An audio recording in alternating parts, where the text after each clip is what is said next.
Harry, be safe. Be strong.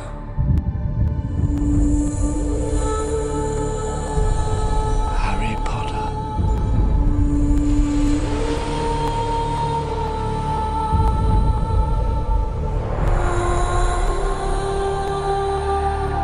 You have fought valiantly.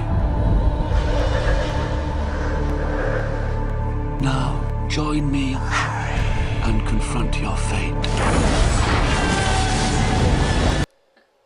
Ready? Greetings all, and welcome to yet another Movie Informant. I am Sam. And I'm Marissa.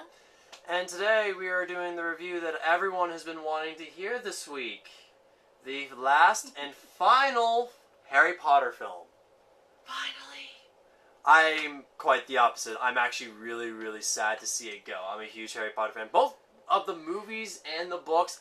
I'm sad to see it go. I don't know what I'm going to do. I can't say I'm sad to see it go because, folks, it's Harry Potter.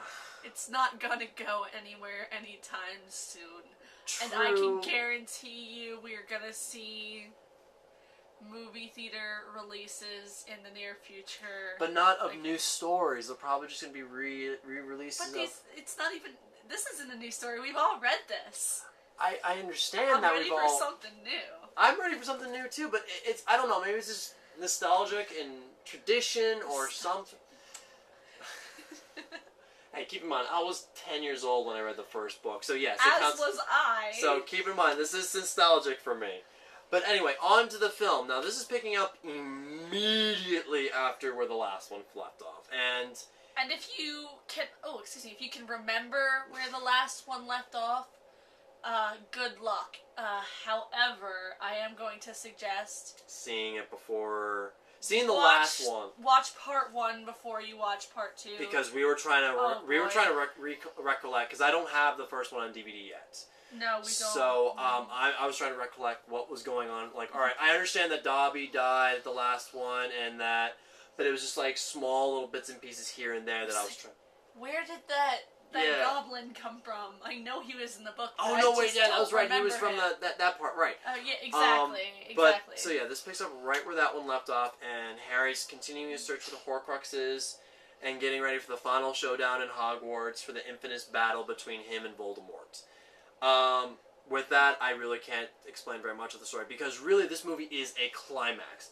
The whole film is just that, a climax to the first part. I mean, if you have not read the book, you saw where part 1 was going, you know where part 2 is going to go, so obviously we can't spoil anything for you. We cannot tell you how this film ends. Because really this is just the conclusion of part 1. This is nothing but the climax, in a all 2-hour honesty, climax. What we can review on without spoiling is makeup, costumes, sets, and whatnot. We can't actually give you a review of how we felt they pulled the story together. Because, I mean, what we can say is that we have our own personal opinions. I feel like they did it very well. She thinks otherwise. I feel like it was a load of crap.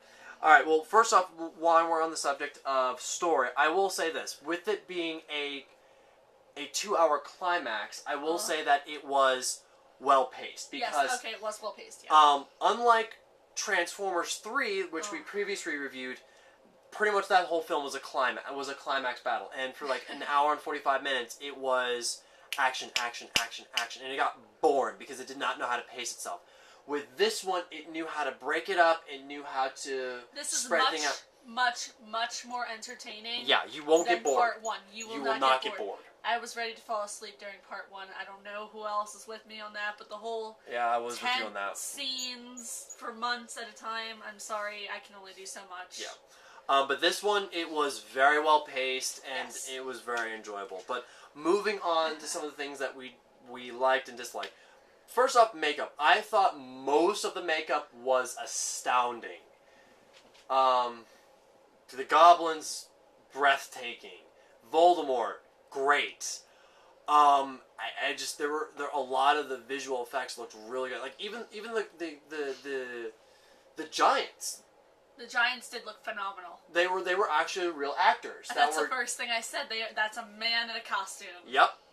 And we need more of those. I mean, like, the wider shots were CG. Yeah, of course. The wider shots were CG. I don't think they could have pulled that off. I personally believe they could have But that's There was a lot going on.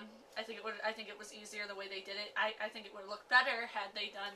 all they had to really do was just film him separately on a green screen and just add him in post the same way they would in CG. But that's a different story for a different tale. But regardless, the makeup for the most part was really good in my opinion. This is what he has to say. However, being somebody who works with makeup on a regular basis, I feel as though quite a few parts of this film were lacking in the makeup department. I will agree. Things like the monsters, the goblins, they were phenomenal. Voldemort, as usual, phenomenal makeup job. I still don't know how they hide his nose. I really don't. I do. You can see.